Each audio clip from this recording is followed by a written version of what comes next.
Hey guys, good evening to all of you. कैसे हैं आप सब लोग? बढ़िया होंगे। तो गाइस, आज आपके लिए एक बहुत ही इंपॉर्टेंट इन्फॉर्मेशन जो कि बच्चे वेट करते रहते हैं। काफ़ी दिनों से मैं आपके साथ लाइव भी नहीं आ रहा था क्योंकि कुछ चीज़ों पे वर्क चल रहा था और आपके लिए कुछ नया लेके आना था। देखिए गाइस, बहुत सारे बच्चों की डिमांड होती है कि सर हमें एग्रीकल्चर बुक्स की रिक्वायरमेंट है और एग्रीकल्चर के कॉम्पिटिटिव एग्जाम के लिए जितनी भी बुक्स आती हैं उनमें या तो अब देखिए हर कोचिंग के अंदर नोट्स होते हैं, कॉपी पेस्टेड की फॉर्म के अंदर आपको दे दिए जाते हैं, कभी आपके टीएनयू से, कभी आईसीआरई कोर्स से।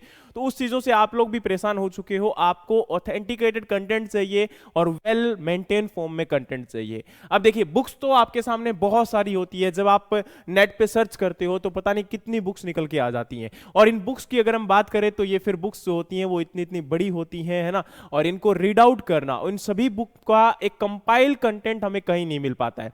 तो उस केस में हमें उस एक बड़े कंटेंट को शॉर्ट फॉर्म में लेके आने के लिए हमें या तो अपने नोट्स बनाने पड़ते हैं या हम किसी नोट्स के ऊपर रिलाई रहने की कोशिश करते हैं। लेकिन अगर आप लोग आईसीआरई कोर्स, टीएनयू इनको फॉलो करते हो तो वहां पर भी बल्क में डेटा होता है, ना कि आपके पास कंपाइल्ड फॉर्म में डेटा होता है। क्योंकि नोट्स का मतलब ही यही होता है कि हर चीज को समराइज करके आपके सामने रखा जाए, है ना। अब ये नोट्स जो है वो एक्चुअल में अब बुक की फॉर्म अगर आपके पास ले ले, आपको एक बेहतरीन बुक मिल जाए, उसमें आपको हर कंटेंट मिले जो आपके लिए इंपॉर्टेंट है, तो आज हम वही आपके साथ डिस्कस करने वाले हैं कि क्या आपके लिए हम लेकर आए हैं। तो उसी चीज को आगे फॉलो अप करने से पहले आप लोग अगर नए हैं तो जल्दी से हमारे बाकी सोशल मीडिया चैनल को सब्सक्राइब कर लीजिए। डिस्क्रिप्शन के अंदर आपका लिंक दिया गया है। और इसी के साथ आपकी जो नई, अब देखो इन बुक्स के लिए फायदा क्या होने वाला है। इनका फायदा सबसे बड़ी बात यह है कि हम जो बुक्स लेके आए हैं उनमें आपको इन सभी बुक्स को छोड़ना पड़ेगा। इनको छोड़ने के बाद ही पॉसिबल हो पाएगा। बोलोगे सर छोड़ना कैसे पड़ेगा? मींस कि आपको इनको पढ़ने की नीड नहीं होगी। इनमें जो भी आपका कंटेंट है उसको समराइज कर दिया गया है, आपके सामने एक छोटी सी बुक की फॉर्म में उसको ला दिया गया है, जिससे आपको इजी हो सके उसको पढ़ना। पॉसिबल नहीं है यार एक एक बच्चे के लिए हर बुक को पढ़ पाना। इन सभी बुक को पढ़ेंगे तो काफी टाइम लग जाएगा, एक बहुत लंबा समय लग जाएगा, लेकिन इतना टाइम हमारे पास नहीं होता। कॉम्पिटिटिव एग्जाम जो है उसमें हमें केवल जब फैक्ट पूछे जाते हैं उनको हमें डेफिनेटली, अगर कंसेप्ट क्लियर है तो उसके बाद यहां इन बुक्स को पढ़ना बहुत डिफिकल्ट हो जाता है। तो इसीलिए हम आपके लिए लेके आए हैं ये सारी बुक्स आपकी कंपाइल्ड फॉर्म में। ठीक है, मैंने क्या बोला? कंपाइल्ड फॉर्म में।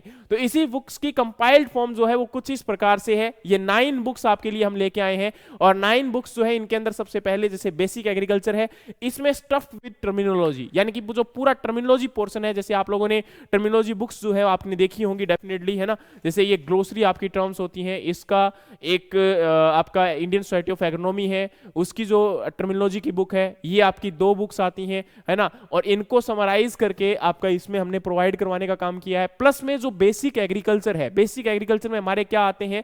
बेसिक एग्रीकल्चर में हमारे जो मॉडर्न कॉन्सेप्ट है एग्रोनॉमी के, ये इसमें आते हैं। इसके जो टॉपिक हमारे होते हैं जैसे कि सस्टेनेबल एग्रीकल्चर है, आपका यहाँ पर प्रिसिजन फार्मिंग है, ये सारे के सारे टॉपिक हमने क्या किया है, इसके अंदर क्रॉप डाइवर्सिफिकेशन है, इनको हमने क्या कर दिया है, कंपाइल करके आपके एक समराइज नोट्स। और इतना ही नहीं, इसमें आपका जो वीड का टॉपिक है, टिलेज का टॉपिक है, इरिगेशन का टॉपिक है, उनको हमने समराइज करके एक जगह पे आपको प्रोवाइड करवा दिया ताकि आपको हर बुक ना पढ़नी पड़े।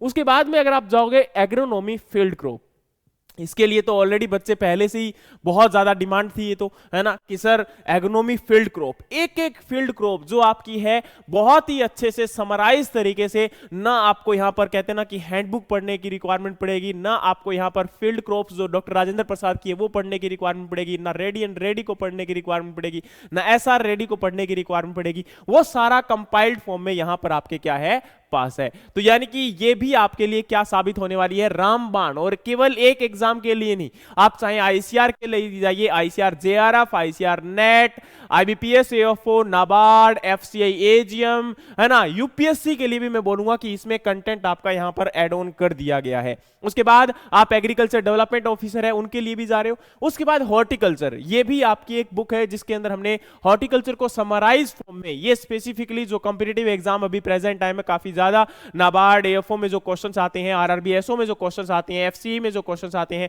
उनको हमने यहां पर कवर किया है। उसके बाद सॉइल साइंस और प्लांट फिजियोलॉजी को हम एक ही बुक में कंपाइल करके लेके आए हैं। प्लांट फिजियोलॉजी से भी डायरेक्टली क्वेश्चंस आते हैं, इसके लिए समराइज फॉर्म कहीं नहीं मिलती है। सारे बच्चे घूमते रहते हैं कि सर ये क्वेश्चन कहां से आ गया, लेकिन एक्चुअल में वो क्वेश्चन जो था वो प्लांट फिजियोलॉजी का क्वेश्चन था। न्यूट्रिएंट्स है वो सारे के सारे इसमें हमने कंपाइल कर दिए, न्यूट्रिएंट्स को, हार्मोन को, उसके साथ आपका फोटोसिंथेसिस के जो क्वेश्चंस आते हैं उनको हमने प्लांट फिजियोलॉजी में सॉइल साइंस पूरी की पूरी कंपाइल्ड फॉर्म में बहुत ही अच्छे समराइज फॉर्म के अंदर हमने इसमें क्या किया है, ऐड ऑन करने का काम किया है। उसी के साथ हमने एग्रीकल्चर एक्सटेंशन और एग्रीकल्चर इकोनॉमिक्स, इसके लिए तो हमें बहुत सारी बुक पढ़नी पड़ती है कि सर एग्रीकल्चर इकोनॉमिक्स हमें समझ में नहीं आती है। अगर आप इनको पढ़ लेते हो तो इसके बाद आपका एग्रीकल्चर इकोनॉमिक्स का कोई भी क्वेश्चन किसी भी प्रकार से छूटने के चांसेस नहीं रहेंगे। एक्सटेंशन में तो ये होता है कि हमारा करंट अफेयर थोड़ा सा आ जाता है, तो डेफिनेटली उसके लिए करंट अफेयर की बुक आपको प्रोवाइड करवाएंगे। लेकिन इकोनॉमिक्स के अंदर क्या होता है कि आपका मेजर जो पोर्शन पूछा जाता है वो यहां पर डेफिनेटली, और ये नहीं कि हमने एक ने किसी पर्सन ने तैयार किया है, पूरी टीम ने मिलकर कई दिनों से हम लोग इस चीज को अच्छे से समराइज करके आपके सामने लेके आए हैं। उसके बाद अगर हम बात करें तो आपका एग्रीकल्चर इंजीनियरिंग का भी इसी प्रकार से है, और आपका एंटोमोलॉजी और प्लांट पैथोलॉजी जो कि हमारे कहीं ना कहीं एलाइड सेक्टर में आ जाते हैं, है ना, उनमें आपका क्वेश्चन जो है वो किस प्रकार से पूछा जा रहा है, उनको भी हमने क्या किया है, समराइज फॉर्म में आपके साथ लेकर आने का काम किया है। तो समझ गए होंगे कि ये कंटेंट आपके लिए कितना इंपॉर्टेंट रहने वाला है, ये कंटेंट कितना आपके लिए इंपॉर्टेंट साबित होने वाला है। क्योंकि अगर आप लोग इसको कंपाइल फॉर्म में ले लेते हो तो ये आपके लिए एक रामबाण का काम करेगा, है ना। तो इसी प्रकार से आपका फिशरीज और आपका एनिमल हस्बेंड्री, पोल्ट्री और डेयरी टेक्नोलॉजी को भी हमने समराइज फॉर्म में आपके साथ ले आए हैं। तो साथियों इस चीज का इंतजार मत करिए, क्योंकि अभी भी प्रेजेंट टाइम में एडवांस बुकिंग्स आपकी बुक की स्टार्ट हो चुकी थी, लेकिन अभी हमने बुक को जो है अरेंज कर लिया है, और बुक आपकी विद इन यहां पर 5 to 7 डेज, क्योंकि ऑलरेडी बुकिंग काफी ज्यादा है। जस्ट हमने एक पोस्ट को अपलोड किया था और उस समय तक बुक हमारे पास आई नहीं थी, लेकिन तभी भी इतनी आपकी बुक्स की डिमांड थी, उसके लिए आपका प्यार, यानी कि जो आप लोगों ने दिया, क्योंकि अब जब बुक्स आपके पास भेजते हैं तो आपका जो रिव्यू होता है दैट मैटर्स ए लॉट, है ना। हमें वो दिखाने की रिक्वायरमेंट नहीं है, क्योंकि वो कहते हैं ना कि इन चीजों को दिखाया नहीं जाता है, ये ऑटोमेटिक होती है। आज इंडिया में अगर बेस्ट कंटेंट के नाम पर, क्वालिटी के नाम पर अगर कोई कोचिंग इंस्टीट्यूट का नाम आ रहा है, that is only agreements. So don't waste your time, just pick up your phone and contact us. Given number जो कि आपके नीचे आ रहे हैं लिंक में, उनको अभी उठाइए और कॉल कीजिए, अभी से अपनी बुकिंग स्टार्ट कर दीजिए, सो दैट आपके पास book within 7 to 10 days पहुंच सके। अभी उठो, जागो और अपने गोल के लिए, एम के लिए वर्क करना स्टार्ट करो। Thank you so much guys, बहुत बहुत धन्यवाद आपका। और इन बुक्स को परचेज करने के लिए आप कॉन्टैक्ट नंबर नीचे दिए गए हैं, उन पे कॉन्टैक्ट कर सकते हैं। थैंक यू सो मच, बहुत बहुत धन्यवाद आपका, थैंक यू।